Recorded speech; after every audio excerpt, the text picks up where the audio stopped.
Kutukan janin, tak berdosa. Di sebuah kota kecil yang sunyi, hiduplah seorang polisi wanita bernama Rina.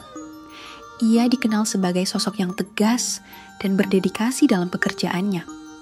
Namun, di balik seragamnya yang gagah, Rina menyimpan luka yang mendalam.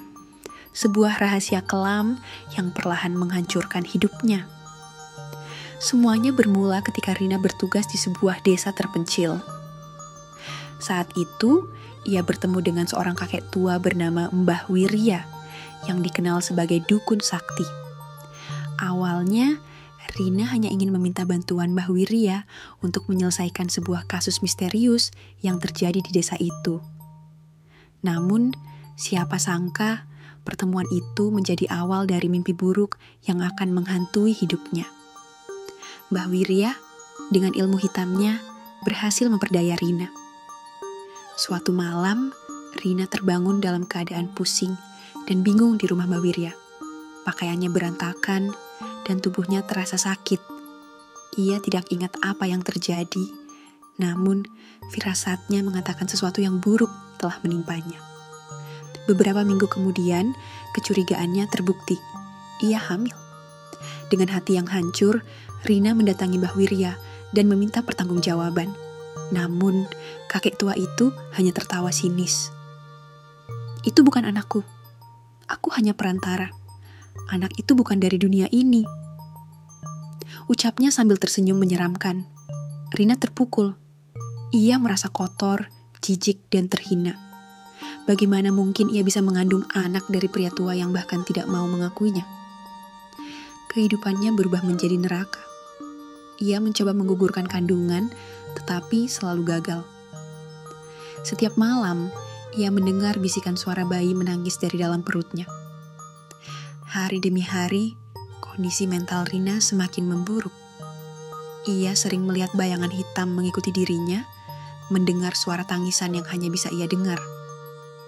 Rekan-rekan kerjanya mulai menyadari perubahan dalam dirinya. Wajahnya semakin pucat, matanya selalu merah, dan ia sering berbicara sendiri. Hingga suatu malam, Rina memutuskan untuk mengakhiri penderitaannya. Ia menulis sebuah surat dan menggantung dirinya di kamar kos kecil tempat ia tinggal. Keesokan paginya, tubuhnya ditemukan tergantung dengan mata melotot dan mulut menganga seolah ingin berteriak. Perutnya yang membesar tampak aneh, seperti ada sesuatu yang bergerak dari dalam. Ketika polisi memeriksa rekaman CCTV di depan rumahnya, mereka dikejutkan oleh sesuatu yang mengerikan. Tepat pukul 3 dini hari, sesaat sebelum Rina mengakhiri hidupnya, bayangan hitam muncul dari belakangnya. Bayangan itu memiliki bentuk seperti manusia, tetapi dengan wajah menyerupai janin yang belum sempurna. Sejak saat itu, kamar kos Rina menjadi tempat angker. Para penghuni baru sering mendengar suara tangisan bayi di malam hari dan melihat sosok wanita berbaju polisi berdiri di sudut kamar dengan tali tergantung di lehernya. Mbah Wirya sendiri menghilang tanpa jejak. Namun, beberapa orang percaya bahwa ia tidak pernah pergi, melainkan telah menjadi bagian dari kutukan yang ia ciptakan sendiri. Setelah kematian tragis Rina, kamar kosnya dibiarkan kosong selama beberapa bulan. Pemilik rumah kos mencoba menyewakannya kembali, tetapi setiap penghuni baru yang menempati kamar itu selalu mengalami kejadian aneh. Suara tangisan bayi sering terdengar di malam hari, dan beberapa orang mengaku melihat bayangan wanita berbaju polisi berdiri di sudut kamar, menatap mereka dengan tatapan kosong. Seorang pria bernama Bayu yang tidak percaya dengan hal mistis, akhirnya menyewa kamar itu.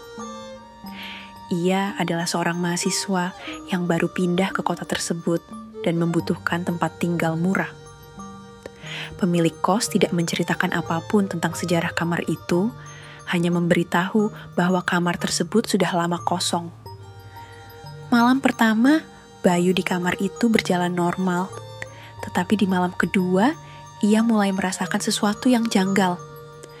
Saat tengah malam, ia terbangun karena mendengar suara tangisan bayi yang lirih namun jelas. Awalnya, ia mengira itu berasal dari kamar sebelah.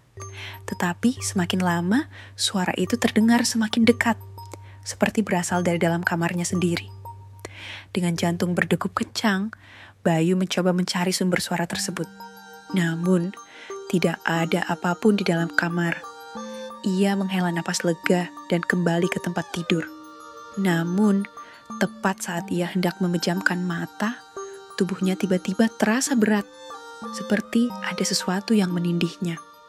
Dalam keadaan setengah sadar, Bayu melihat sesosok wanita berbaju polisi berdiri di ujung tempat tidurnya. Wajahnya pucat, matanya merah menatap tajam, dan yang paling mengerikan, perutnya yang membesar tampak bergerak sendiri, seolah ada sesuatu yang berusaha keluar dari dalamnya. "Tolong, anakku." Suara wanita itu berbisik dengan nada menyayat hati. Bayu ingin berteriak, tetapi tenggorokannya terasa kaku.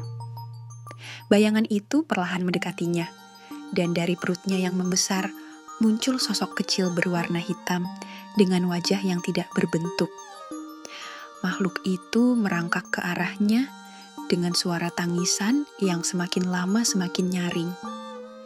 Dengan sisa tenaga yang ia miliki, Bayu meraih tasbih yang ia simpan di meja samping tempat tidur dan menggenggamnya erat. Seketika, bayangan wanita itu menjerit keras dan menghilang dalam sekejap, meninggalkan bau anjir yang menusuk. Keesokan harinya, Bayu segera pindah dari tempat itu. Ia menceritakan kejadian tersebut kepada seorang ustaz di masjid terdekat. Ustaz itu mengungkapkan bahwa arwah Rina tidak tenang karena ia meninggal dengan membawa beban dan dendam yang mendalam. Bersama beberapa warga dan ustaz, mereka melakukan pengajian di kamar bekas Rina. Mereka berdoa agar arwahnya bisa tenang dan lepas dari dunia ini.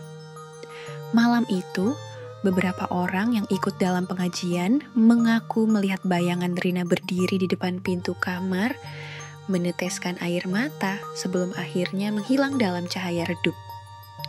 Setelah pengajian itu, kejadian mistis di rumah kos tersebut berangsur hilang. Kamar Rina tetap dibiarkan kosong, tidak pernah lagi disewakan. Namun, beberapa warga sekitar masih percaya bahwa arwah Rina belum benar-benar pergi.